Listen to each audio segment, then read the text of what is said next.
महाराष्ट्र देवस्थान इनाम निर्मूलन प्रारूप अधिनियम 2026 विरोधात अमरावतीतील प्रमुख मंदिरांचा तीव्र विरोध व्यक्त करण्यात आला। पत्रकार परिषदेत महाराष्ट्र मंदिर महासंघाने हा कायदा हिंदू देवस्थानांच्या मालमत्ता व धार्मिक अधिकारांवर घाला असल्याचा आरोप केला। सरकारने हा मसुदा तत्काळ मागे घ्यावा, अन्यथा राज्यव्यापी आंदोलन छेडण्याचा इशारा देण्यात आला आहे। प्रस्तावित कायद्यामुळे मंदिरांच्या इनाम जमिनी पुजारी, वहिवाटदार किंवा इतर धारकांच्या नावे जाण्याची भीती व्यक्त करण्यात आली आहे।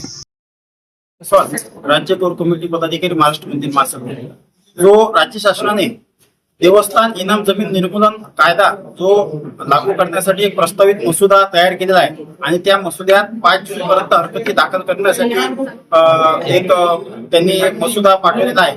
त्या अनुषंगाने आम्ही मंदिर महासंघाच्या वतीने आणि स्थानिक विश्वस्त मंडळाच्या उपस्थितीत आजची प्रेस कॉन्फरन्स घेण्यात आली।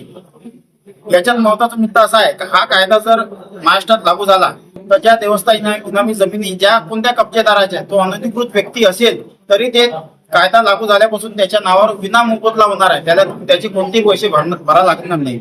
आणि ज्या देवस्थान जमिनीमध्ये साचलेलं पाणी आहे, विहीर आहे, तलाव आहे, टेकड्या आहे, अशा जमिना हा कायदा आल्यापासून राज्य शासनाच्या नावावर होणार आहे। म्हणजे कोणत्याही प्रकारचं लँड ॲक्विजिशन न करता, देवस्थानला कोणत्याही प्रकारचा मोबदला न देता अशा जमिना या राज्य शासनाच्या नावावर राज्य शासन करणार आहे। दुसरा याच्यात महत्वाचा विषय आहे का जेव्हा देवस्थान इनामी जमीन निर्मूलन करण्यासाठी कायदा करता तर हा सरसकट कायदा तुम्ही आणला पाहिजे होता। तर याच्यात वक्फ ऍक्ट अंतर्गत ज्या संस्था आहे म्हणजे मस्जिद आहे, दर्गा आहे, यांना त्यांना वगळून ठेवले आहे। म्हणजे राईट टू इक्विलिटीचा राज्य शासनाने सगळ्यात पहिले याच्यात पहिल्या कलमातच भंग केला आहे।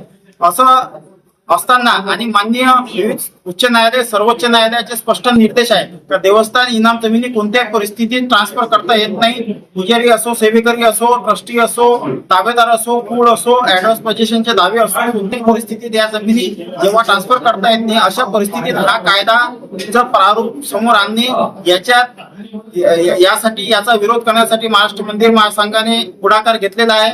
आणि हा जर मसुदा राज्य शासनाने मागे नाही घेतला तर राज्यभर महाराष्ट्र मंदिर महासंघाच्या वतीने विश्वस्तांच्या उपस्थितीत भक्तगणांच्या सहकार्याने राज्यभर आंदोलन महाराष्ट्र मंदिर महासंघ छेडणार आहे।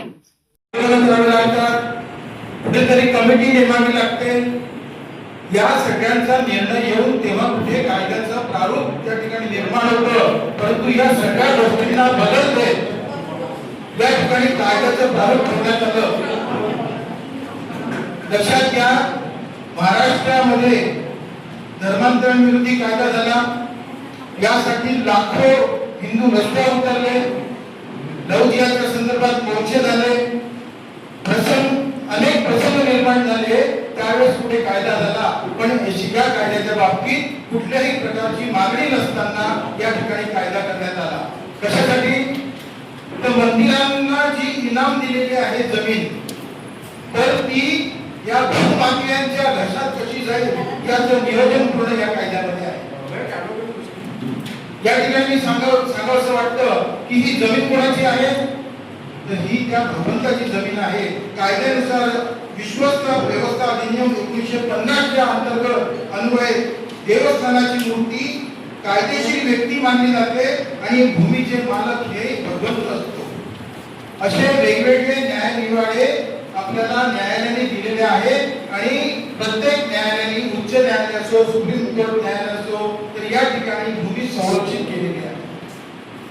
असं असताना देखील आज या कायद्याच्या माध्यमातून ही जी भूमी आहे ती हडप करण्याचं एक षडयंत्र निर्माण केलं गेलेलं आहे। बांधवांनो, या ठिकाणी सांगावंसं वाटतं की हे इनामी जमीन कशासाठी दिली? हे राजे महाराजे यांनी दिलेली आहे। छत्रपती शिवाजी महाराज, पेशवे या सगळ्यांनी, अहिल्याबाई होळकर आहेत, त्यांनी सगळ्यांनी ही जमीन कशासाठी दिली तर मंदिरांचं व्यवस्थापन व्यवस्थित चालावं, भक्तांच्या व्यवस्थित सोय व्हावी, त्या ठिकाणी मंदिरांमध्ये दिवाबत्ती जी आहे ती त्याचं व्यवस्थापन व्यवस्थित व्हावं, यासाठी मंदिराला कुठेही हात पसरावे लागू नये आणि ते स्वयंपूर्ण व्हावे, यासाठी ही जमीन इनाम म्हणून देण्यात आली।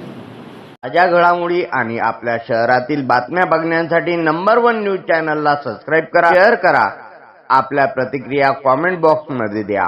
आपल्या बातम्या नंबर 1 न्यूज चॅनलवर बघण्यासाठी 99 21 58 9663 या व्हॉट्सॲपवर मेसेज करा.